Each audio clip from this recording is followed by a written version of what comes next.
The snow hid my fence like a wall. I ran outside and saw their plow backing up, dumping everything right onto my land. I yelled for them to stop, but she stepped out instead, clipboard in hand, phone already recording. "This is HOA business," she said, loud enough for the neighbors to hear. I told her this wasn't their street. She smiled and said, "It is now." Then she called the cops and screamed, "He's threatening us."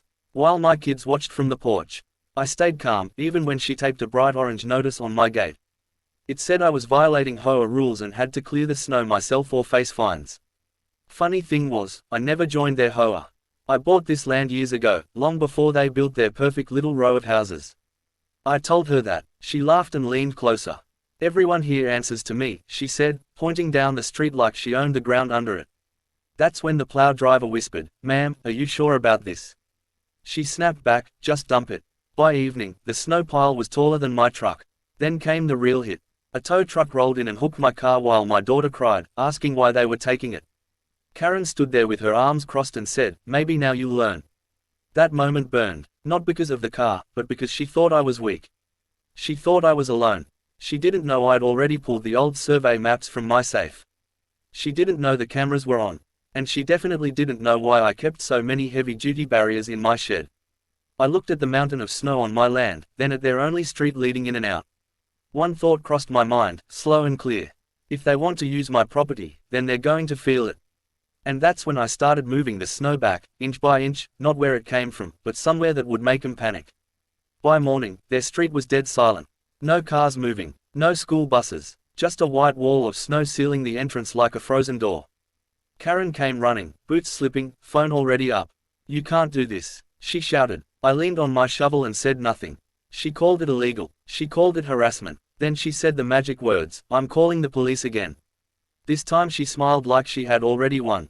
2 patrol cars showed up fast. She rushed them before they even spoke. Said I blocked a public road. Said I threatened her. Said I was dangerous. One officer looked at me and asked, "Calm, sir, is this your snow?" I nodded. "It is." Karen jumped in, "See. Arrest him." I handed the officer a folded paper. Old, clean, official. The property line survey. His eyes changed. He walked the line slowly, then looked back at her. "Ma'am, this street sits on his land for 30 feet. Her face went pale. She tried to laugh it off. "That's not possible. I'm HOA president." The officer asked for her HOA documents.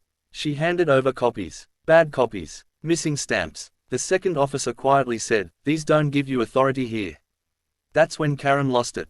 She pointed at my cameras and yelled, "He's spying on us." I pressed one button on my phone. The video started playing, her voice clear as day saying, "Just dump it." She stepped back like she'd been slapped. Then another twist hit her hard. A black SUV pulled up behind the cruisers. A man stepped out in a county jacket. He looked at me and nodded once. Karen whispered, "Who is that?" I finally spoke. "He's the land officer," I said. "And he's been waiting for this." The land officer didn't rush. He walked the snow line, checked his tablet, then looked straight at Karen. "We warned your board last year," he said. Her voice shook. "Warned us about what?" He turned the screen so everyone could see. Red lines. Blue stamps. My name right there. About using land you don't own. The neighbors started coming out, phones up, whispers spreading fast. Karen tried to switch the story. She said the plow acted alone. She said I agreed. Then the officer asked her one simple thing, "Did you order the snow dumped here?" She opened her mouth, then closed it. Too late. My video was already playing again. Her words. Her face. Clear as day. One officer stepped closer and said, "Ma'am, filing a false report is a crime." Her legs almost gave out. Then came the part she never expected. The tow truck driver walked over, nervous, holding a tablet. Sir," he said to me, "she told us this was HOA property."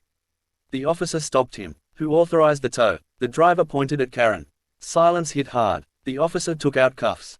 Neighbors gasped. Karen screamed, "You can't do this. I run this place." The officer replied, "Not anymore." As they led her to the cruiser, she locked eyes with me. Pure hate. I leaned in just enough and said, "You dumped snow on my land, so I returned it." That line spread through the crowd like fire. By sunset, my car was back. The street was cleared, and the HOA board sent an email begging for a meeting. But I wasn't done yet. Because the final twist was already in motion. The meeting didn't happen at their office. It happened at the county building. Big room, long table, every board member sitting stiff.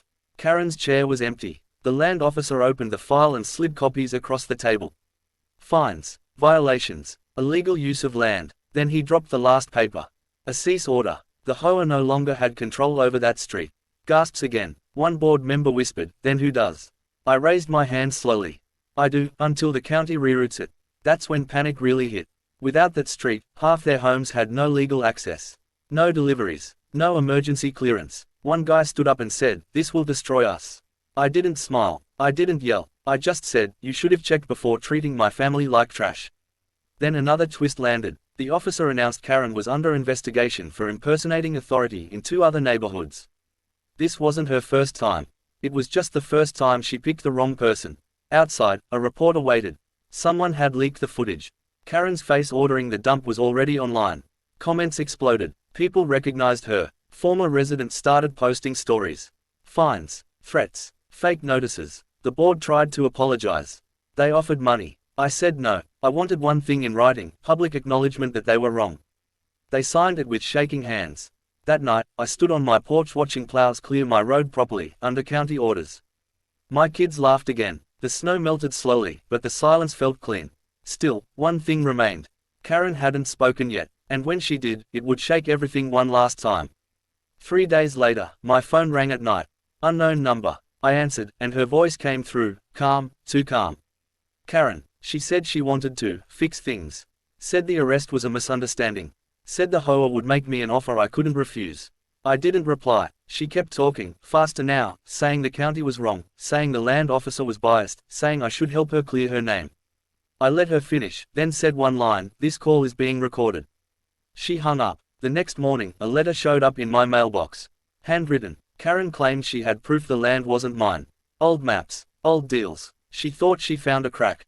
What she didn't know was that my wife had already sent everything to the county lawyer. By noon, that lawyer called me. He laughed once and said, "She just made it worse. Turns out those papers were altered. Dates changed. Lines moved. That wasn't a mistake, that was fraud." That afternoon, 2 unmarked cars stopped at Karen's house. Neighbors watched from windows. Phones came out again. Officers walked in and came out carrying boxes. Files. Laptops. The same night, the news ran a short clip. Former HOA president now facing multiple charges. My kids asked if it was over. I said, almost. Because justice doesn't rush, it waits until the truth has nowhere left to hide. A week later, the street officially reopened, under a new name. The county posted the sign themselves. My name was on the permit. Not because I asked for it, but because the land was always mine. The HOA board dissolved quietly. No emails. No meetings. Just empty houses and, for sale, signs that kept popping up like ghosts. Karen took a plea deal. No cameras, no speeches, just paperwork and a quiet walk into the courthouse. Part of the deal forced her to admit what she did. False reports, fake authority, targeting families she thought wouldn't fight back. When the judge read it out loud, I felt something lift. Not anger, wait, the kind you don't know you're carrying until it's gone. That winter ended soft. No more plows crossing my line. No more threats, just my kids playing where the snow used to pile high. I stood there thinking about one simple truth: land doesn't care who shouts the loudest. It only answers to proof. And the line people kept quoting online said it best. I didn't block their road, I reminded them whose ground they were standing on.